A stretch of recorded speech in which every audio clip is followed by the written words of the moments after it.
Hello everyone, good morning to all. आज हम 6 नवंबर 2025 की द हिंदू की इम्पोर्टेंट न्यूज़ को कवर करने वाले हैं।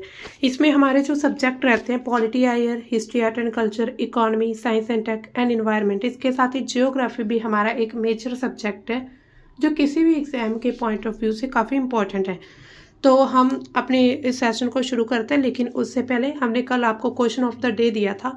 तो इसमें आपका जो करेक्ट ऑप्शन है वो है डी। इसमें क्वेश्चन क्या था कि जो यहाँ पर जितने भी ऑप्शंस दिए गए इसमें कितने ज्वालामुखी उद्गारों के उत्पाद हैं। तो इसमें चारों ही हैं, जिसमें पायरोक्लास्टी मलबा यानी कि ज्वाला खंडाश्मी, राख और धूल निकलते हैं, उसके साथ नाइट्रोजन यौगिक भी बाहर आते हैं और सल्फर यौगिक। तो ये सभी चारों ही ज्वालामुखी उद्गार के उत्पाद हैं। तो आज की हमारी फर्स्ट न्यूज़ को हम देखते हैं। फर्स्ट न्यूज़ आ रही है कि सेंटर की एआई की जो गाइडलाइंस है उनको ये कहा जा रहा है कि वो ट्रस्ट के लिए, सेफ्टी के लिए, रिस्पॉन्सिबल इनोवेशन के लिए है। उन्होंने कहा है अभी तक कोई भी नया लॉ जो है तैयार नहीं किया गया, लेकिन फिर भी जो भी सेंटर ने अभी तक एआई यानी कि आर्टिफिशियल इंटेलिजेंस की जितनी भी गाइडलाइंस दी हैं वो काफ़ी ज़्यादा ट्रस्टफुल मानी जा रही हैं कि उन पर हम ट्रस्ट कर सकते हैं। तो जो यानी कि हमने अभी देखा जो गाइडलाइंस दी गई है ministry of electronics and information technology के द्वारा एक India AI governance guidelines release की गई हैं। Document is a significantly changed revision of a framework put out for consultation in January. यानी कि जो ये अभी यानी कि डॉक्यूमेंट जो अभी सिर्फ गाइडलाइंस जारी की, लेकिन जो डॉक्यूमेंट है वो जनवरी तक आने की संभावना है। भारत सरकार के केंद्रित एआई दिशा निर्देश जो मुख्य रूप से मेती की फुल फॉर्म क्या है, ministry of electronics and information technology के द्वारा जारी की गई है। अभी हम देखें अगर वर्तमान में तो विश्वास यानी कि ट्रस्ट, सेफ्टी, सुरक्षा और जिम्मेदार नवाचार यानी कि रिस्पॉन्सिबल इनोवेशन पर जोर दिया जा रहा है। यानी कि इन तीनों को ध्यान में रखते हुए ये दिशा निर्देश दिए गए हैं। इनमें दिशा निर्देश क्या क्या है? कोई बाध्यकारी कानून अभी तक नहीं है। अभी तक एआई को कंट्रोल करने के लिए कोई भी अलग से नया कानून नहीं बनाया गया। ये दिशा निर्देश है, ये वॉलंटरी है। यानी कि अगर आप चाहें तो इस गाइडलाइंस को मान सकते हैं, अगर नहीं चाहे तो आप नहीं भी मान सकते। इसके अलावा ट्रस्ट फ्रेमवर्क यानी कि transparency, robustness, usability, security, trust, इन सभी को ध्यान में रखा गया। इसके साथ ही रिस्क बेस्ड अप्रोच है, यानी कि हाई रिस्क एआई सिस्टम पर ज़्यादा ध्यान दिया गया, जिसमें चेहरे की पहचान करना ये भी रिस्क होता है, स्वास्थ्य है, कानून व्यवस्था में एआई, तो इन सभी पर ज़्यादा फोकस किया गया। सुरक्षा को प्राथमिकता दी गई है। डीप फेक, बायस डाटा, प्राइवेसी या फिर साइबर सुरक्षा पर जोर दिया गया है। इसके साथ ही डेवलपर्स जो हैं जो एआई का यूज़ करते हैं उनके लिए एआई एथिक्स चेकलिस्ट दी गई है। बायस मिटिगेशन है, एक्सप्लेनेबिलिटी दी गई, उस सभी को सुनिश्चित करने के लिए ये दिशा निर्देश दिए गए। अब देखिए एआई को लेकर सरकार की पहल क्या है। भारत में इंडिया एआई मिशन है जिसका बजट हम देखें 10,300 करोड़ का है और जिम्मेदार एआई के डेवलपमेंट करने के लिए इसको पहल को मंजूरी दी गई है। भाषिनी, एयर वॉच जैसे प्रोजेक्ट जो है उसमें सुरक्षित एआई पर फोकस किया गया है। भाषिनी यानी कि सभी भाषाओं में एआई का यूज़। इसके साथ ही एआई कानून पर काम अभी तक चल रहा है। डिजिटल एक्ट जो इंडिया एक्ट है या फिर एआई रेगुलेटरी फ्रेमवर्क के तहत कानूनी ढांचा आ सकता है, यानी कि एक तरह से कोई नया एक्ट आ सकता है एआई को लेकर। तो अभी इस पर जो है बातचीत चल रही है, इस पर अभी विचार किया जा रहा है। यूरोपियन यूनियन का एआई एक्ट और यूएस एग्जीक्यूटिव ऑर्डर से प्रेरणा ली गई है। भारत हाइब्रिड मॉडल यानी कि नियम प्लस स्वनियमन की ओर तरफ बढ़ रहा है, यानी कि आप उन नियमों को मान सकते हैं और उसके साथ ही आप स्वनियम यानी कि आप सेल्फ जो गाइडलाइंस है वो भी तैयार कर सकते हैं। अब देखिए इंडिया का एआई मिशन जो है उसको थोड़ा हम डिटेल में देख लेते हैं। इंडिया एआई मिशन जो है भारत की सबसे इम्पोर्टेंट एआई सेंटर्ड यानी कि एआई केंद्रित पहल है, जिसमें कैबिनेट ने 7 मार्च 2024 को मंजूरी दी थी और मेती यानी कि ministry of electronics and information technology के नेतृत्व में काम करता है ये मिशन। ये चीज़ आपको याद रखनी होगी, मिनिस्ट्री कई बार एग्जाम में पूछ ली जाती है। मिशन का उद्देश्य आखिर क्या है कि एआई में भारत का वैश्विक लीडर बनाना, यानी कि पूरे विश्व का लीडर भारत बन सके, साथ ही जिम्मेदार, समावेशी, सुरक्षित एआई विकास को सुनिश्चित करना। अब इसकी बजट कितना, जो कुल बजट है 10,371 करोड़ रुपए है और ये 5 वर्ष के लिए यानी कि 2023-24 से लेकर 27-28 तक चलेगा ये मिशन। फंडिंग केंद्र सरकार के द्वारा की जाएगी, यानी ये पूरी तरह से सेंट्रल यानी कि सेंट्रल का मिशन है, यानी कि सेंट्रल गवर्नमेंट का ये मिशन है। अब इसमें 4 प्रमुख स्तंभ यानी कि 7 पिलर्स हैं इस मिशन के। सबसे पहले इंडिया एआई कंप्यूट कैपेसिटी, यानी कि जीपीयू के आधारित AI super computing infrastructure model में, यानी कि पीपीपी जो हमने अभी देखा था उसके साथ ही इसका बजट हम देखें तो 4982 करोड़ है। एक एक का बजट आपको याद रखने की जरूरत नहीं, जस्ट आप 7 पिलर याद कर लीजिए। फिर आता है इंडिया एआई इनोवेशन सेंटर, जो कि एआई मॉडल डेवलपमेंट होगा, इसमें रिसर्च होगी, स्टार्टअप्स सपोर्ट के लिए किया जाएगा। इसके साथ India AI data set platform, यानी कि सार्वजनिक डेटा सेट जिसमें भाषा, स्वास्थ्य, कृषि आदि का जो है क्यूरेशन होगा। इसके साथ इंडिया एआई एप्लीकेशन डेवलपमेंट जो है 6 क्षेत्रों में, जिसमें कृषि होगी, स्वास्थ्य होगा, शिक्षा होगी, स्मार्ट सिटी, परिवहन यानी कि जो भी व्हीकल की सर्विसेज होंगी, उसके साथ भाषा। इंडिया एआई फ्यूचर स्किल्स, यानी कि डिप्लोमा, डिग्री, शॉर्ट कोर्स, इन सभी में एआई का यूज़। इसके साथ India AI startup financing, startups के लिए फंडिंग देना, यानी कि स्टार्टअप्स के लिए फंड ऑफ फंड्स जो है 1250 करोड़ है। इसके साथ सेफ एंड ट्रस्टेड, यानी कि एआई को एक जिम्मेदार बनाना और जिम्मेदार के साथ साथ उसको ट्रस्ट यानी कि उस पर विश्वास किया जा सके, तो विश्वसनीय बनाना। तो ये सब इसके 7 पिलर्स हैं एआई इंडिया एआई मिशन के। इसके लिए प्रमुख पहले क्या थी, जो है आयराबॉट, यानी कि भारत का सबसे बड़ा एआई सुपर कंप्यूटर है, जिसमें 130 प्लस एआई फ्लॉप्स होंगे। भाषणी जो है वो 22 प्लस भाषाओं में एआई अनुवाद करेगा। स्पीच रिकॉग्निशन का इसमें एक फीचर डाला जाएगा। इंडिया एआई डेटा सेट, जिसमें कृषि, स्वास्थ्य, शिक्षा को लेकर ये पूरा डेटा, कृषि में जो पूरे फसलों, जितनी भी फसल है उनका डेटा, किस प्रकार की फसल के लिए कौन कौन सी दवाएं, मतलब कौन कौन से पेस्टिसाइड की जरूरत है, कौन से मौसम में उगाने, उनकी कौन कौन सी आगे किस्में हैं, यानी कि अलग अलग फसल की टाइप्स के बारे में, ये सब कृषि के बारे में होगा। इसके साथ स्वास्थ्य के लिए, यानी कि हमारी हेल्थ को लेकर जितनी भी यहाँ पर जितनी भी आजकल हम देखते हैं हेल्थ इश्यूज हो रहे हैं, और इसके अलावा जो भी हमें इलाज वगैरह की ज़रूरत होती है, हमें जो भी प्रिवेंशंस वगैरह सब कुछ यहाँ पर दिया जाएगा। इसके साथ शिक्षा, यानी कि एनसीईआरटी का पूरा डेटा इसमें होगा। डीप फेक डिटेक्शन चैलेंज, यानी कि आईआईटी जो है स्टार्टअप्स के साथ मिलकर डीप फेक टूल्स जो है उनको डिटेक्ट करेगा। इसके साथ ही रिस्पॉन्सिबल एआई टूल किट होगी, जिसमें बायस मिटिगेशन, एक्सप्लेनेबिलिटी होगी, यानी कि पूरा एक्सप्लेन करने वाला फीचर, सेफ्टी चेकलिस्ट। तो ये सब कुछ इसमें परियोजनाओं में होगा। अब देखिए, जिम्मेदार एआई पर फोकस किया जा रहा है। ट्रस्ट फ्रेमवर्क को लागू करना, ताकि हम बिना किसी डर के एआई को यूज़ कर सके किसी भी अपने काम के लिए, कृषि के लिए, अपने स्वास्थ्य के लिए, अपनी शिक्षा के लिए। एआई रिस्क असेसमेंट टूल विकसित किए जाएंगे। हाई रिस्क एआई जो सिस्टम होते हैं, जिसमें चेहरे की पहचान, क्रिमिनल जस्टिस के लिए अनिवार्य ऑडिट, तो ये सब कुछ इसमें दिया जाएगा। फीचर होंगे एआई के, जो भी मतलब एक मिशन है, इनके तहत पूरी ये गाइडलाइंस रखेंगे। उसके बाद इन सभी को इन एआई में डाला जाएगा, यानी कि सभी में फीचर मिलेंगे।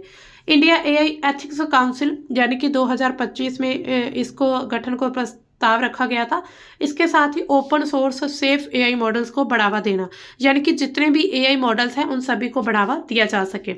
अब इसके लिए लाभ, इसको मतलब लाभ किस व्यक्ति को होगा इस मिशन से, जो स्टार्टअप्स वगैरह करते हैं, जिसमें जीपीयू एक्सेस होगा, फंडिंग दी जाएगी, मेंटरशिप मिलेगी, रिसर्चर्स उनको डेटा सेट मिलेगा, कंप्यूट पब्लिकेशन सपोर्ट मिल सकता है। छात्रों को कैसे मुफ्त सब्सिडीज एआई कोर्स मिल सकते हैं। सरकार को क्या फायदा होगा, एआई संचालित पब्लिक सर्विसेज दी जाएंगी, जिसमें फसलों की सलाह, स्वास्थ्य डायग्नोसिस, तो ये सब सरकारों को मतलब कि सर्विसेज सरकार देंगी, तो उनको भी बहुत फायदा होगा। अब देखिए, अब तक कितनी प्रगति हो चुकी है इस मिशन में।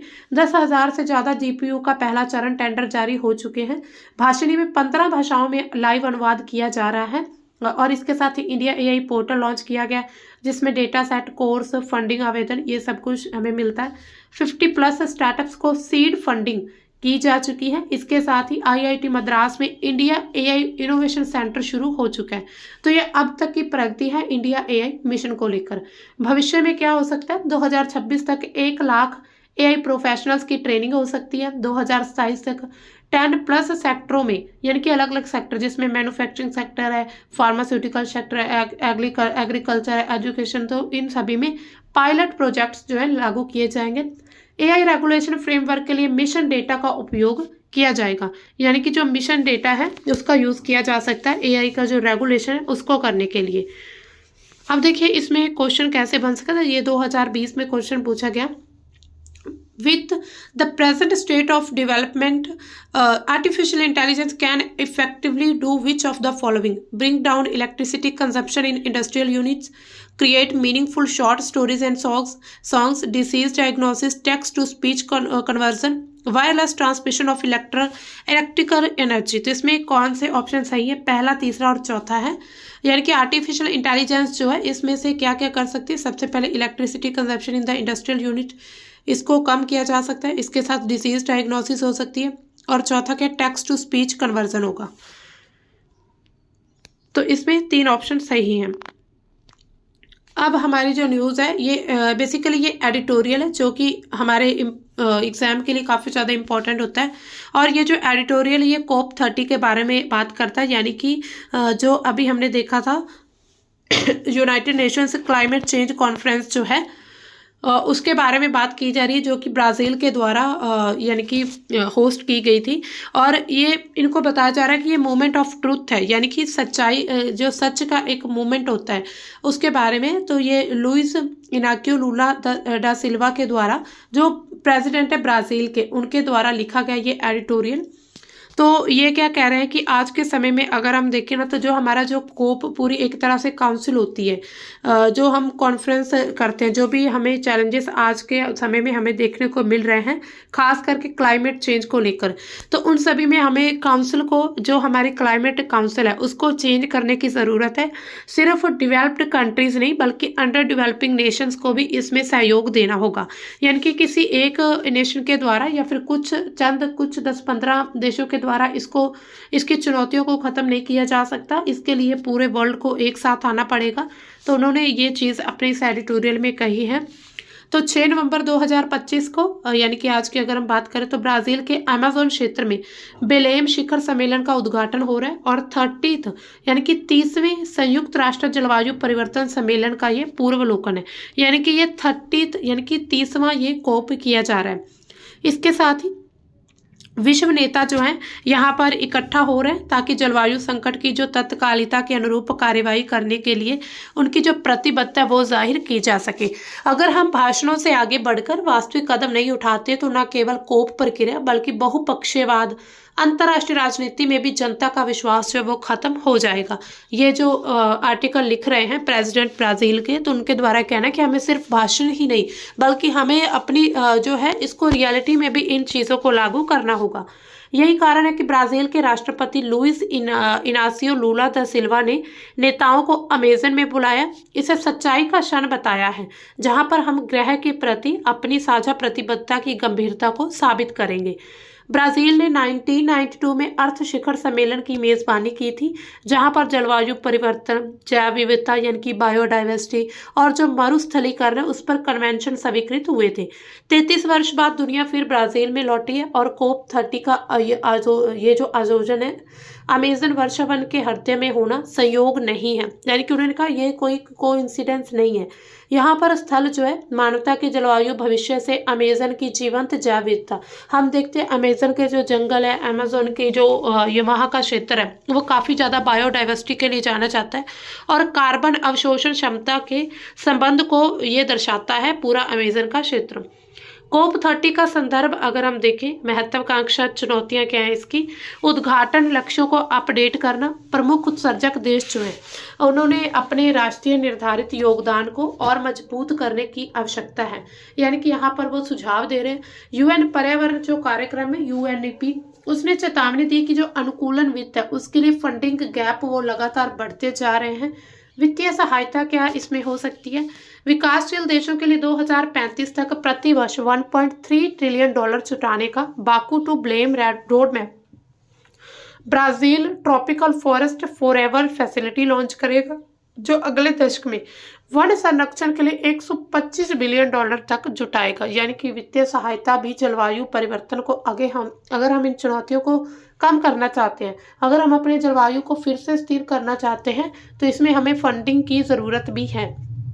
वन संरक्षण 2030 तक वनों की कटाई को खत्म करने का लक्ष्य रखा गया है और जिसमें अमेज़न की जो रक्षा वो सबसे प्रमुख है कि जो अमेज़न के जंगल है, जो अमेज़न का क्षेत्र है, उसको सबसे पहले प्राथमिकता दी जाएगी। अब देखिए कोप 30 के बारे में थोड़ी जानकारी ले लेते हैं। मेज़बानी जो की जा रही ब्राज़ील के द्वारा की जा रही है अमेज़न के मतलब जंगलों में, एक तरह से वहाँ पर कुछ एरिया में। इसका एजेंडा क्या है? राष्ट्रीय निर्धारित योगदान, यानी कि देश को अपने उत्सर्जन लक्ष्यों को अपडेट करना होगा ताकि 1.5 डिग्री सेल्सियस वार्मिंग सीमा जो है वो बनी रहे। जलवायु वित्त, विकासशील देशों के लिए 2035 तक $1.3 ट्रिलियन की फंडिंग होगी। ब्राजील जो है tropical forest forever facility launch करेंगे जो कि $125 बिलियन तक जुटाएगा। इसके साथ ही वन संरक्षण, अनुकूलन और हानि क्षति, यानी कि छोटे द्वीप देश हैं जो कम विकसित देश हैं, उनकी ज़रूरतों को ध्यान में रखा जाएगा। विशेष क्या है इसमें? ब्राजील के राष्ट्रपति लुइस इनासियो लूला दा सिल्वा ने इसे सच्चाई का क्षण बताया कि एक तरह से ये सच्चाई का मूवमेंट है जहां पर वादों से आगे जाकर वास्तविकता कार्रवाई होनी चाहिए। यानी कि उनका कहना है कि हम यहाँ पर सिर्फ वादे नहीं करेंगे बल्कि वास्तविक में कोई ना कोई कार्रवाई जरूर करेंगे। अब देखिए जलवायु परिवर्तन परिषद की आवश्यकता आखिर क्यों है? तो पूरे विश्व में जो शासन सुधार है उसको आगे बढ़ाना भी जरूरी है। आज बहुपक्षवाद, जिसमें संयुक्त राष्ट्र सुरक्षा परिषद की निष्क्रियता है, जिसे बहुपक्षवाद यानी कि जितना भी पूरा वर्ल्ड है वो अलग अलग ग्रुप्स में बढ़ चुका है, शांति बनाए रखने के लिए गठित या युद्ध को रोकने में विफल रही है। इसलिए इस संस्था के सुधार के लिए संघर्ष करना हमारा कर्तव्य है। कोप 30 में हम महासभा से जुड़ी एक संयुक्त राष्ट्र जलवायु परिषद गठन की वकालत कर सकते हैं। यहाँ एक नई शासन संरचना होगी जिसमें यह सुनिश्चित किया जाएगा कि शक्ति और वैधता हो, दो देश अपने वादों को पूरा करें और बहुपक्षवाद की जो व्यवस्था है उसकी वर्तमान निष्क्रियता को दूर करें। और इसीलिए ये एक प्रभावी कदम होने वाला इस बार का जो कोप है। भारत का इसमें क्या रोल है? हालांकि भारत के जो प्रधानमंत्री नरेंद्र मोदी इस कोप में नहीं गए हैं, लेकिन फिर भी भारत जो है वहां पर अभी भी एक्टिव है इसी कोप में। भारत का जलवायु वित्त पर रुख गया। भारत ने कोप 30 में जलवायु वित्त को ऐतिहासिक जिम्मेदारी, न्याय संगत संक्रमण और विकासशील देशों के अधिकारों के चश्मे से देखते हुए इसको मजबूत कहा है। ऐतिहासिक उत्सर्जन क्या रहा है भारत का?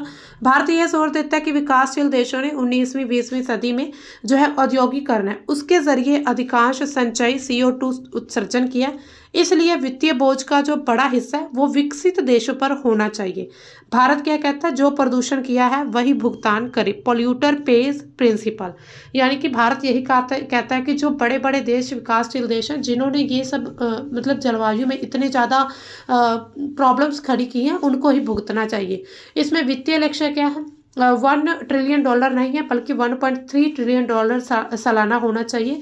भारत जो है उसने न्यू कलेक्टिव क्वालिफाइड गोल के तहत 2035 तक प्रति वर्ष कम से कम $1.3 ट्रिलियन की मांग करता है। और इसमें क्या, $700 अरब अनुकूलन के लिए और $600 अरब जो है मिटिगेशन के लिए, न्यूनीकरण के लिए। ये जो राशि है ग्रांट्स या फिर कॉन्सेशनल लोन्स के रूप में होनी चाहिए, ना कि व्यावसायिक ऋण के रूप में। भारत का क्या तर्क है? ऋण जलवायु वित्त नहीं है बल्कि विकासशील देशों पर कर्ज का एक बोझ है। अनुदान आधारित वित्त क्या है? ग्रांट बेस्ड फाइनेंस होना चाहिए। भारत का ये रुख है। भारत जो है व्यावसायिक या फिर बाजार आधारित ऋणों का विरोध करता है। मांग क्या करता है? कम से कम 50% अनुदान के रूप में, विशेष करके जो LDCs हैं, SIDs हैं जो भारत जैसे मध्यम देशों के लिए हैं, तो उनके लिए यानी कि 50% अनुदान मिलना चाहिए। भारत ने लॉस एंड डैमेज फंड में भी अनुदान केंद्रित योगदान की वकालत की है कि जो लॉस एंड डैमेज फंड होगा उसमें भी कहीं ना कोई हमें ग्रांट यानी कि विकासशील देशों को मिलनी चाहिए। इसके साथ ही प्रौद्योगिकी हस्तांतरण, बौद्धिक संपदा। भारत कहता है कि बिना सस्ती, सुलभ और हस्तांतरित तकनीक के कोई भी ऐसा लक्ष्य संभव नहीं है। डिमांड क्या है कि पेटेंट की छूट दी जाए हरित तकनीकों पर, सौर, बैटरी, इसके साथ हाइड्रोजन जैसी जो तकनीक है उनको मुफ्त या फिर रियायती हस्तांतरण होना चाहिए।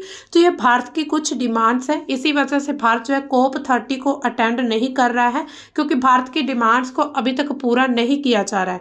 भारत का अपना योगदान क्या? लीडरशिप होना चाहिए, ना कि दबाव बने। भारत ने 2050 तक नेट जीरो, 2030 तक 500 गीगावाट नवीकरणीय ऊर्जा का एक लक्ष्य रखा। इंटरनेशनल सोलर अलायंस और CDRI जैसे जो वैश्विक पहल है उनको शुरू किया। लेकिन हमारा प्रति व्यक्ति उत्सर्जन विश्व औसत से कम है। हम विकास का अधिकार नहीं छोड़ सकते हैं।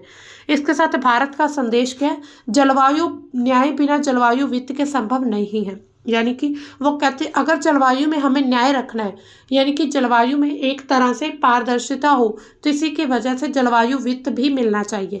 विकसित देशों के वादों को पूरा करें, तभी विकासशील देश हैं अपनी महत्वाकांक्षी कदम उठा पाएंगे। भारत COP30 में वित्तीय विश्वासघात को स्वीकार करने को तैयार नहीं है, और ये रुख जो है विकासशील दुनिया की आवाज बन सकता है। इसमें मेंस का क्वेश्चन किस तरह से आ सकता है कोप को लेकर। COP30 को जलवायु कार्रवाई का सच्चाई का क्षण कहा जा रहा है। भारत के जलवायु वित्त, प्रौद्योगिकी हस्तांतरण, न्यायोचित संक्रमण पर रुख की समीक्षा कीजिए। क्या आप मानते हैं कि विकसित देशों की ऐतिहासिक जिम्मेदारी के बावजूद विकासशील देशों को भी जलवायु महत्वाकांक्षा बढ़ाने की आवश्यकता है? तर्क सहित उत्तर देना, यानी कि तर्क के साथ, अपने लॉजिक के साथ उत्तर देना, अब कुछ एग्जाम्पल्स के साथ। तो आप इस मेंस के क्वेश्चन की प्रैक्टिस कर सकते हैं, जिससे आपका जो IR वो भी अच्छा हो सकता है, और इसके साथ ही आपकी जो समझ है, यानी कि आंसर राइटिंग आप जब लिखोगे तो आपको बहुत सारी चीज़ें लिखने से याद हो जाएंगी। अब हमारी नेक्स्ट न्यूज़ को चलते हैं। न्यूज़ क्या आ रही है कि भारत का जो है न्यूजीलैंड के साथ एक नया FTA साइन हो रहा है, फ्री ट्रेड एग्रीमेंट। तो agritech is a big part of FTA negotiations with India. तो जो मैकले हैं न्यूजीलैंड के जो प्रधानमंत्री, उनके द्वारा मतलब कि वहाँ के जो ट्रेड मिनिस्टर हैं, यानी कि वहाँ के जो व्यापार मंत्री हैं, वाणिज्य मंत्री, तो उनके द्वारा ये चीज़ कही जा रही है कि भारत के साथ जो है हमारा जो एग्रीटेक पर जो हमारा समझौता होगा वो एक बहुत बड़ा पार्ट बनने वाला है FTA में। न्यूजीलैंड के जो व्यापार और विदेश मंत्री टॉड मैकले ने कहा कि भारत के साथ जो चल रही फ्री ट्रेड एग्रीमेंट की बातचीत है, वो भारत उनके जो कृषि प्रौद्योगिकी है, एग्रीटेक का एक साझाकरण और उत्पादकता बढ़ाने की विधि का एक बहुत बड़ा हिस्सा है। उन्होंने कहा कि न्यूजीलैंड जो है भारत के किसानों की आय 2030 तक 50% बढ़ाने के जो प्रधानमंत्री मोदी का लक्ष्य है उसमें योगदान देने के लिए अपनी कृषि तकनीकों का यूज़ करेगा, यानी कि अपनी कृषि तकनीकों को भारत में साझा करने के लिए तैयार है। इसमें वार्ता की स्थिति कैसी, कुछ मुख्य पॉइंट क्या है इस न्यूज़ के, जो है भारत और न्यूजीलैंड उसके बीच FTA पर चर्चा 2010 में शुरू हुई थी, लेकिन जो डेयरी उत्पाद थे उनके बाजार पहुंच पर असहमति बनी, जिसके कारण 2020 में ये वार्ता रुक गई थी। इसके बाद 2025 में फिर से शुरू हुई और अभी वर्तमान में चौथा दौर है वो चल रहा है। भारत का जो डेयरी कृषि उत्पाद है, जहां पर आप देखते हैं कि US से जो अमेरिका है वो भी भारत के डेयरी और कृषि उत्पाद में बाजार की एक तरह से पहुंच जाता है, लेकिन अगर ऐसा पूरी तरह से किया जाता है तो भारत जो है उसके यहाँ पर किसानों को बहुत नुकसान होगा। भारत का जो एग्रीकल्चर सेक्टर है वो काफ़ी ज़्यादा डाउन हो जाएगा। तो ये जो क्षेत्र है भारत में, ये सेक्टर जो एग्रीकल्चर डेयरी सेक्टर है वो काफ़ी ज़्यादा सेंसिटिव है और उसकी रक्षा पर अड़िग है, जबकि न्यूजीलैंड जो है श्रम गतिशीलता यानी कि लेबर मोबिलिटी और एग्रीटेक साझाकरण पर फोकस कर रहा है। पहले यानी कि न्यूजीलैंड के द्वारा डेयरी बाजार की डिमांड की गई थी, लेकिन भारत के द्वारा साफ मना किया गया था। अब जो है वो अपने डेयरी बाजार को ना मानकर उन्होंने लेबर मोबिलिटी पर यह चीज़ कही है कि हम जो है अपने एग्री टेक्निक को साझा करेंगे। इसमें वो मुख्य मुद्दे क्या हैं? एग्रीटेक को साझा कर न्यूजीलैंड अपनी उन्नत तकनीकें, जिसमें उत्पादकता बढ़ाने वाली जितनी भी विधियां हैं कृषि के क्षेत्र में उससे भारत की कृषि को मजबूत करने का एक प्रस्ताव रख रहा है। ये भारत के किसानों के लिए फायदेमंद हो सकता है बिना बाजार पहुंच के जोखिम के, यानी कि बाजार तक पहुंच नहीं होगी लेकिन फिर भी किसानों को फायदा होगा। डेयरी और कृषि संरक्षण, भारत ने ये चीज़ स्पष्ट कही है कि डेयरी, किसान हित और जो MSME है उनसे कोई भी समझौता नहीं होगा।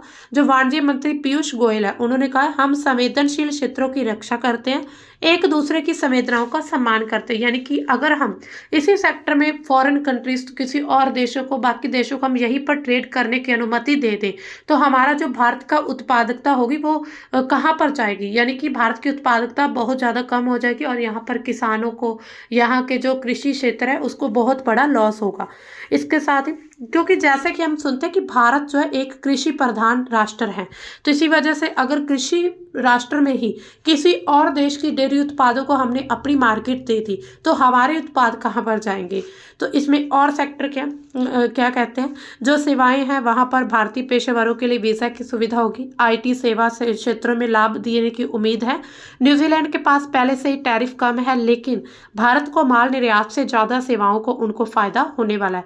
इसमें प्रभाव लाभ क्या होंगे, भारत के लिए क्या फ़ायदा अगर एग्रीकल्चर की हमें टेक्निक्स मिलती हैं न्यूजीलैंड की, क्योंकि न्यूजीलैंड की जो एग्रीकल्चर है उसको काफ़ी स्टैंडर्ड एग्रीकल्चर माना जाता है, जो कि भारत को फिर आत्मनिर्भर बनाने में, किसान की आमदनी को दुगना करने के लिए, तो इन सभी से फ़ायदा होगा और भारत का जो निर्यात है वो बढ़ सकता है। चुनौतियां क्या रहेंगी इसमें, डेयरी जैसे जो संवेदनशील क्षेत्र उस पर दबाव बन सकता है, लेकिन भारत की जो रणनीति काफ़ी संतुलित है। वार्ता का कोई भी अभी तक समय सीमा तय नहीं है, लेकिन दोनों पक्ष जल्दी समाधान की दिशा में काम कर सकते हैं। इसके साथ ही न्यूजीलैंड का दृष्टिकोण क्या है, प्रधानमंत्री जो क्रिस्टोफर लक्सन है उन्होंने श्रम गतिशीलता को काफ़ी इम्पोर्टेंट बताया, लेकिन भारत की जो इमिग्रेशन नीतियां उनका सम्मान करने की बात भी कही है। अब देखिए एग्रीकल्चर टेक्निक्स क्या क्या हैं जो न्यूजीलैंड है उनकी। न्यूजीलैंड दुनिया का सबसे कुशल और टिकाऊ कृषि का एक मॉडल है न्यूजीलैंड के पास। वहाँ पर प्रति हेक्टेयर उत्पादकता भारत से 5 से 10 गुना ज़्यादा है, बावजूद इसके कि वहाँ केवल 1.5% आबादी जो है वो कृषि पर डिपेंड करती है। यानी कि जहाँ पर आज हम देखते हैं भारत एक कृषि राष्ट्र देश है, कृषि प्रधान राष्ट्र है, लेकिन फिर भी जो है न्यूजीलैंड 1.5% आबादी सिर्फ कृषि पर है, लेकिन फिर भी वहाँ पर जो उत्पादकता है भारत से 5 से 10 गुना ज़्यादा है। अब इसमें कौन कौन सी टेक्निक्स रहेंगी और भारत को क्या फ़ायदा होगा, डिजिटल फार्म मैनेजमेंट सिस्टम होगा जिसमें फार्म IQ, रेवेंस डाउन होंगे, LIC live stock improvement corporation होगा। आखिर क्या ये सैटेलाइट, ड्रोन, सेंसर, इन सभी से डेटा इकट्ठा किया जाएगा। AI संचालित सॉफ्टवेयर से खेत का पूरा डैशबोर्ड तैयार होगा। मिट्टी की नमी, पोषक तत्व, फसल स्वास्थ्य या फिर पशु गतिविधि सब एक ऐप में मिल जाएगा।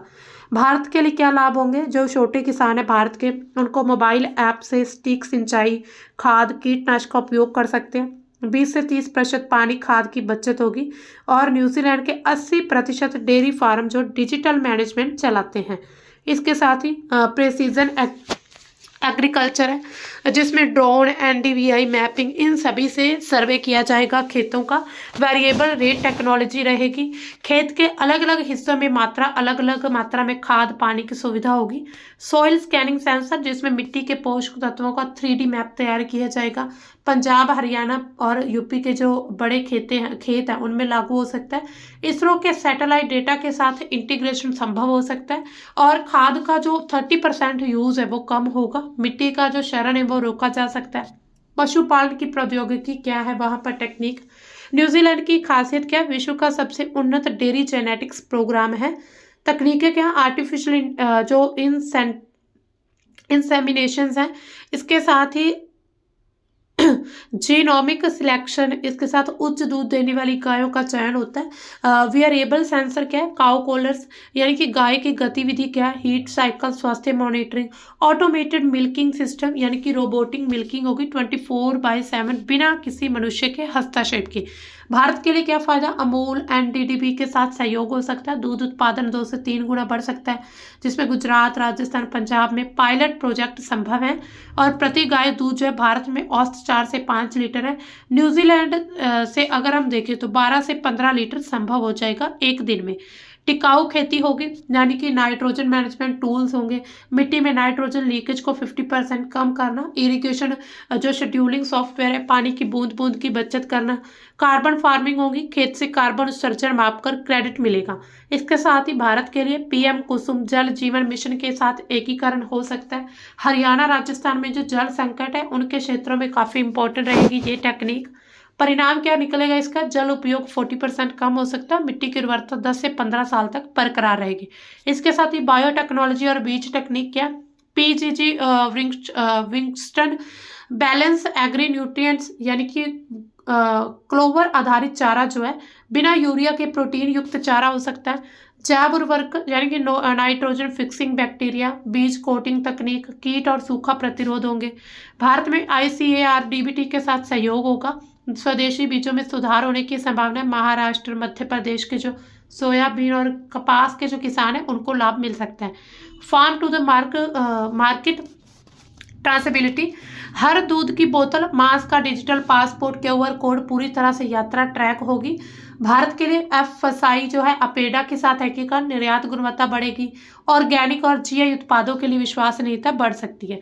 इसके साथ ही निर्यात का जो मूल्य है उसमें वृद्धि हो सकती है। ये थी हमारी आज की न्यूज। अब इससे रिलेटेड क्वेश्चन कैसे आ सकते हैं। न्यूजीलैंड के जो व्यापार मंत्री हैं टॉड मैकले के अनुसार Bharat New Zealand free trade agreement वार्ता में बड़ा हिस्सा किसका है। डेयरी उत्पादों का बाजार पहुंच, कृषि प्रौद्योगिकी का साझाकरण, श्रम गतिशीलता, आईटी सेवाओं का निर्यात। तो इसमें बी ऑप्शन इज करेक्ट। कृषि प्रौद्योगिकी यानी कि एग्रीटेक का साझाकरण जो है वो सबसे बड़ा हिस्सा है। भारत न्यूजीलैंड एफटीए वार्ता का चौथा दौर कब चल रहा है। तो 2025 में अभी चौथा दौर चला। हालांकि 2010 में शुरू हुई वार्ता, लेकिन 2020 में बंद हो गई थी। अब 2025 में फिर से शुरू हुई है। अब आपके लिए यह है क्वेश्चन ऑफ द डे। तो आपने इस क्वेश्चन का आंसर हमें कमेंट सेक्शन में देना है। क्वेश्चन आप देख लीजिए क्या। अद्वैत वेदांत से संबंधित निम्नलिखित कथनों पर विचार कीजिए। गौतम बुद्ध को इसका प्रमुख समर्थक माना जाता है। इसके तहत इस बात पर बल दिया गया कि परम वास्तविकता एकल और निराकार है। उपयुक्त में से कौन सा कथन सही है। केवल एक, केवल दो, एक और दो दोनों, या फिर ना ही एक और ना ही दो। तो इसमें कौन सा सही ऑप्शन है आपने हमें कमेंट सेक्शन में बताना है। तो दोस्तों इसी के साथ हमारा जो आज की द हिंदू की मोस्ट इंपॉर्टेंट न्यूज़ है वो कंप्लीट होती है। हमारा ये सेशन कंप्लीट होता है। तो मिलते हैं हम अपने कल के सेशन में। तब तक के लिए बाय। Thanks for watching.